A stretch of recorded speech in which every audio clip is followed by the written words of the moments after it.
नमस्कार दोस्तों, स्वागत है आपका आज के इस नए वीडियो में। आज हम इस वीडियो में जानेंगे कि आज मार्केट इतना ब्रूटल तरीके से फॉल क्यों कर गया। क्या इसके पीछे कोई बड़ा क्रैश आने वाला है या कोई बड़ी साजिश रची गई है?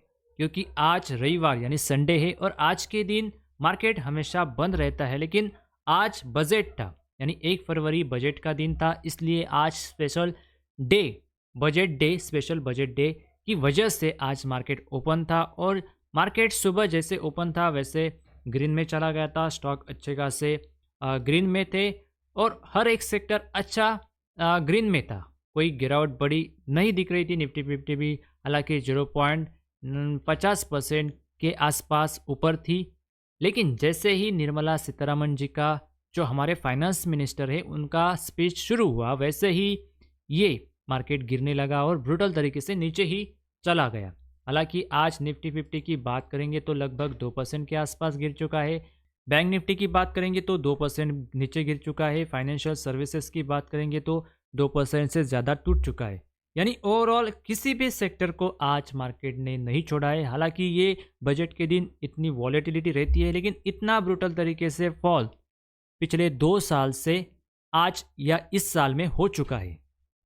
अगर हम एक सेक्टर की बात करेंगे, जो एक ऐसा सेक्टर है जो इस ब्रूटल फॉल में भी क्लोजिंग ग्रीन में दे चुका है, जिसकी हम बात कर रहे हैं, वो है आईटी सेक्टर।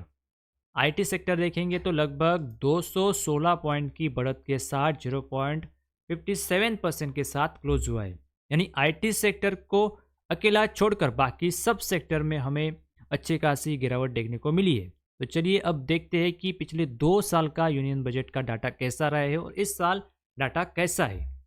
अब दोस्तों बात करते हैं हम Nifty performance on budget day in last 15 years, यानी 15 साल का, पिछले 15 साल का हम डाटा देखेंगे, यानी 2011 से 2025 तक।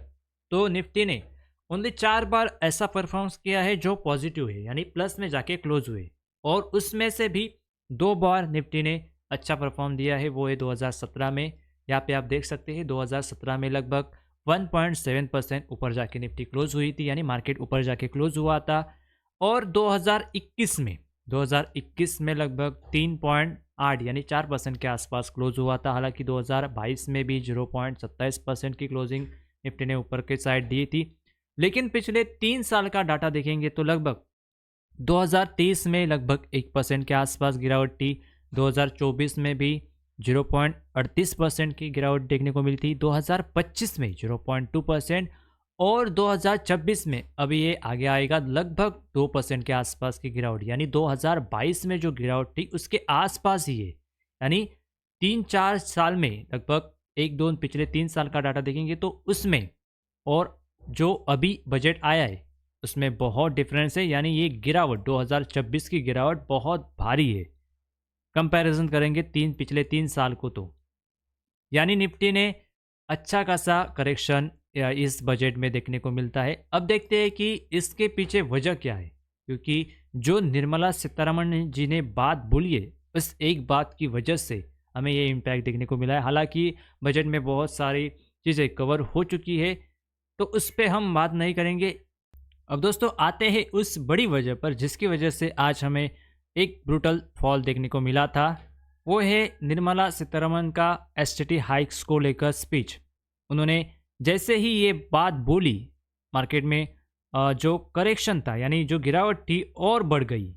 यहाँ पे साफ साफ लिखा है कि budget 2026 finance minister Nirmala Sitharaman announce STT hikes of up to 150% on FNO यानी फ्यूचर एंड ऑप्शन ट्रेडिंग पर। यानी इसको सिंपल करें तो फाइनेंस मिनिस्टर निर्मला सीतारमण जी ने एसटीटी बढ़ाई है, वो है एफएनओ के ट्रेडिंग के। जो एफएनओ ट्रेडिंग करते हैं उनके लिए ये बहुत बुरी खबर है, क्योंकि एसटीटी बढ़ना यानी अपना जो सिक्योरिटी ट्रांजैक्शन टैक्स है वो उन्होंने बढ़ा है। अब देखते हैं कि कितना बढ़ा है, पहले कितना था और अब कितना है, यानी पहले के कंपैरिजन में अब कितना बढ़ा है। तो यहाँ पे साफ साफ लिखा है कि the security transaction tax on future has been raise to 0.05% from 0.02% earlier, and for option has been raised to 0.15% from the previous 0.1%. The STT hikes on future is 150% and on option is 50%.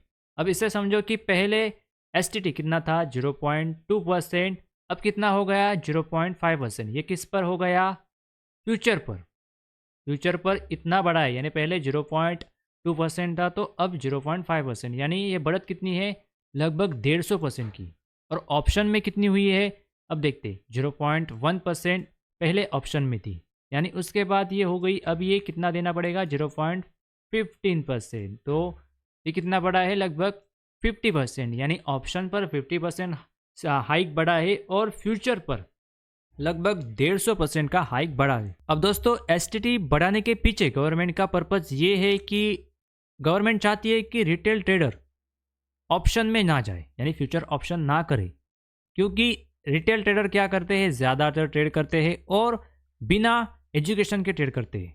जो ज़्यादातर लोग Instagram और YouTube से जो creator है उनसे influence होके, जो बड़ी बड़ी गाड़ियाँ दिखाते हैं उनसे इन्फ्लुएंस होके फ्यूचर एंड ऑप्शन में जाते हैं और ट्रेडिंग में पैसा गंवाते हैं, क्योंकि सेबी कहती है कि जो 97% ट्रेडर्स है वो पैसा अपना गंवाते हैं, इसलिए ये कदम उठा गया है, ऐसा सबको लगता है। तो दोस्तों, अगर सच में गवर्नमेंट चाहती थी कि अगर रिटेल ट्रेडर का इन्वेस्टमेंट जो ट्रेडिंग करते हैं वो नुकसान से बचे, तो government short term capital gain यानी एसटीसीजी और लॉन्ग टर्म कैपिटल गेन यानी एलटीसीजी को चेंजेस कर सकती थी, क्योंकि शॉर्ट टर्म कैपिटल गेन 20% का लगभग 15% कर सकती थी और 12% का है जो लॉन्ग टर्म 12.5% का है लगभग 10% के आसपास कर सकती थी। लेकिन यहाँ पे कोई चेंजेस नहीं, इसकी वजह से मार्केट को ये अच्छा नहीं लगा, क्योंकि मार्केट लॉन्ग टर्म के लिए लोग आने चाहिए, शॉर्ट टर्म में यानी ट्रेडर नहीं बनने चाहिए, फ्यूचर ऑप्शन में नहीं जाने चाहिए, ये बात अच्छी है। लेकिन लॉन्ग टर्म और शॉर्ट टर्म के लिए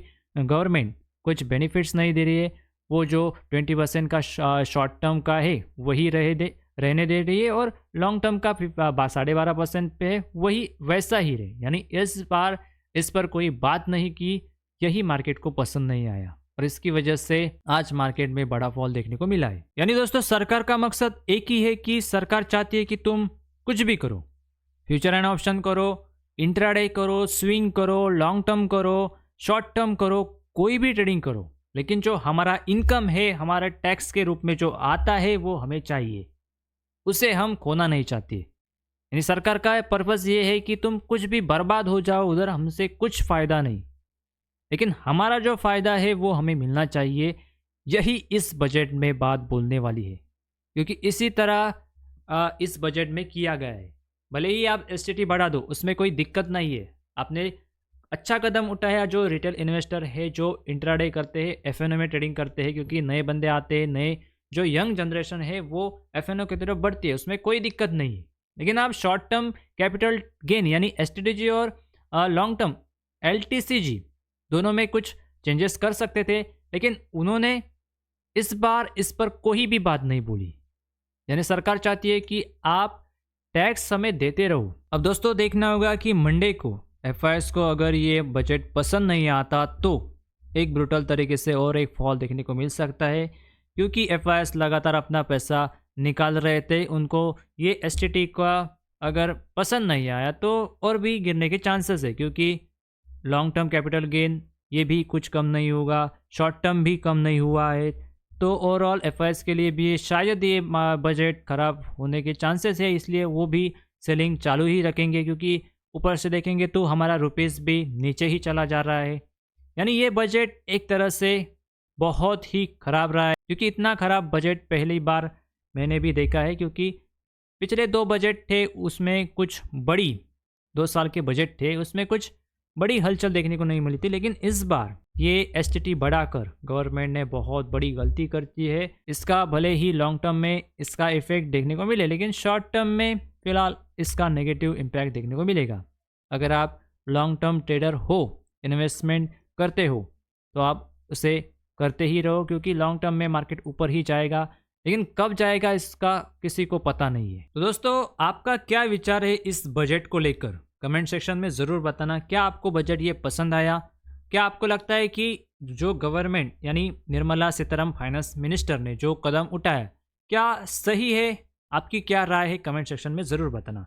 तो दोस्तों, ये थी आज की वीडियो। आई होप आपको ये वीडियो कुछ इन्फॉर्मेटिव वैल्यूएबल लगी तो चैनल को सब्सक्राइब, वीडियो को लाइक और अपने दोस्तों के साथ शेयर करें ताकि यह जानकारी ज़्यादा से ज़्यादा लोगों तक पहुंच सके। तो मिलते हैं किसी नेक्स्ट अपडेट के साथ, तब तक के लिए धन्यवाद।